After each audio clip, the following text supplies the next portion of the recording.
Entonces vamos a tener en el ciclo de vida de un edificio, ¿no es cierto? Desde la extracción de recursos, desde la manufactura de los materiales de construcción, la propia construcción, el uso, la demolición y el reciclaje y reuso. Este análisis de ciclo de vida lo tenemos que tener en cuenta para, para el diseño de nuestro edificio. Entonces aquí tenemos un mapa de calor, por decirlo así, más frío, más cerca del polo, más rojo, más cerca del ecuador. Y podemos ver aquí varios ejemplos. Un edificio en Puerto Montt, en Freire, un edificio en Concepción, ¿no es cierto? En el edificio Centro Plaza, un edificio en Antofagasta y un edificio en Santiago, un edificio corporativo de Siemens. ¿Qué podemos ver de diferente de estos edificios? Algo en la arquitectura. ¿Y qué podremos ver de similares? Que son vidriados, ¿no es cierto? Principalmente vidriados.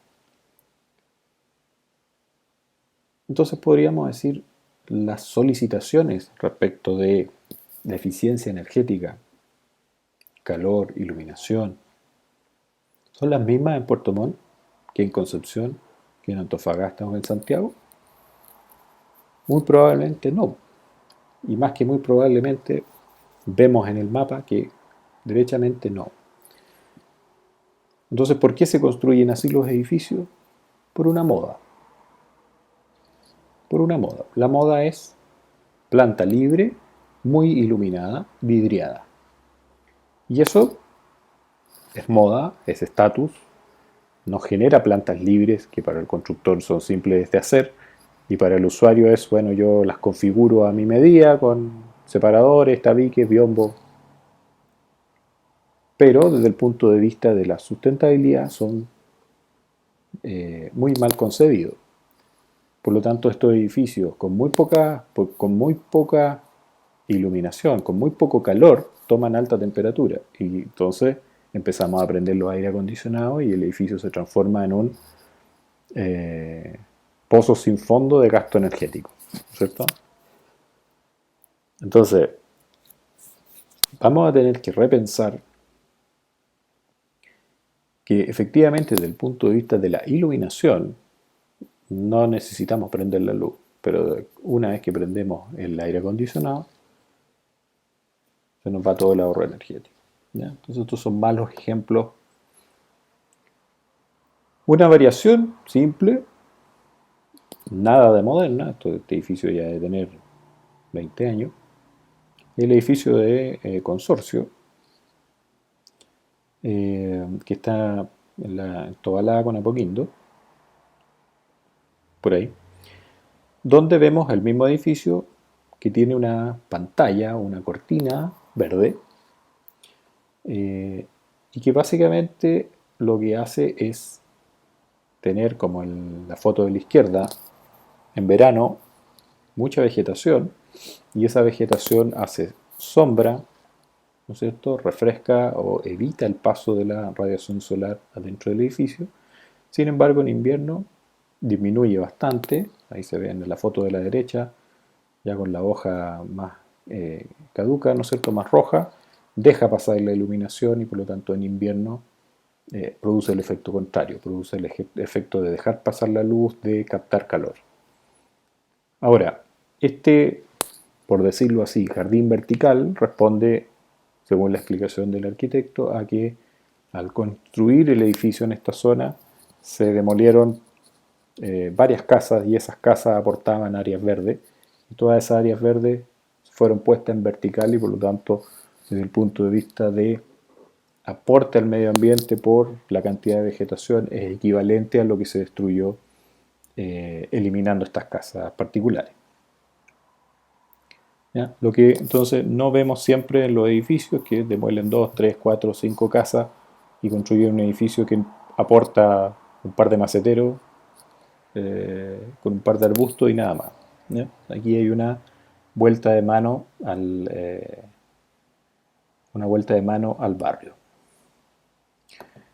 Experiencias de otros países, por ejemplo, en Copenhague eh, ya existe, eh, o es habitual, ¿no es cierto?, que los techos se empiezan a eh, ocupar como techos verdes, de tal manera que, más allá de un punto de vista arquitectónico, el hecho de que exista vegetación en la azotea ayuda como cubierta que protege de la radiación. La, la radiación solar no se acumula en el hormigón, ¿no es cierto?, de una azotea, no calienta el edificio, y por lo tanto existe esta capa eh, de protección que además arquitectónicamente es muy eh, aporta mucho visualmente.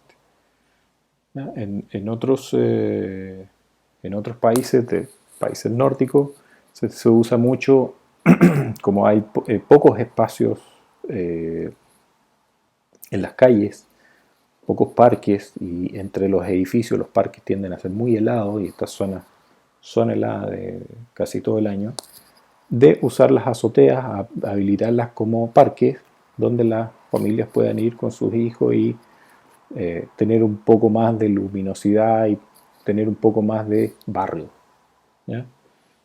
Acá, ¿para qué usamos las azoteas? Para hacer unos quinchos y poner una piscina, ¿ya? Se puede hacer algo más.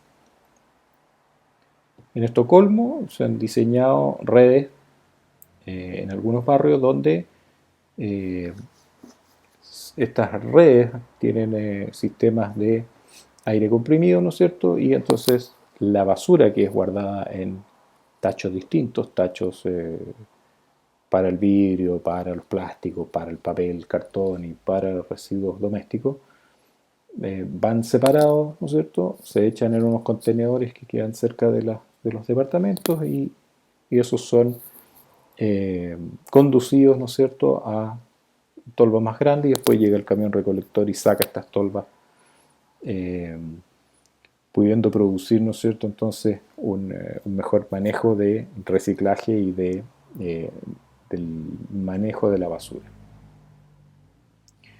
Eh, Además, en estos barrios se colocaron techos verdes y tratamiento de las aguas residuales, y por lo tanto, en la medida que son correctamente filtrados y tratadas esas aguas, se pueden ocupar para estos parques que se ven aquí, para el regadío de los parques, sin tener que usar agua potable, que tiene un costo y un gasto energético importante.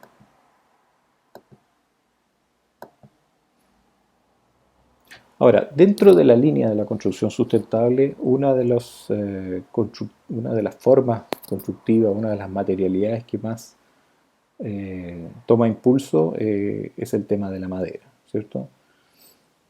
Entonces vamos a decir, optimizar el potencial del sitio dentro de las estrategias o las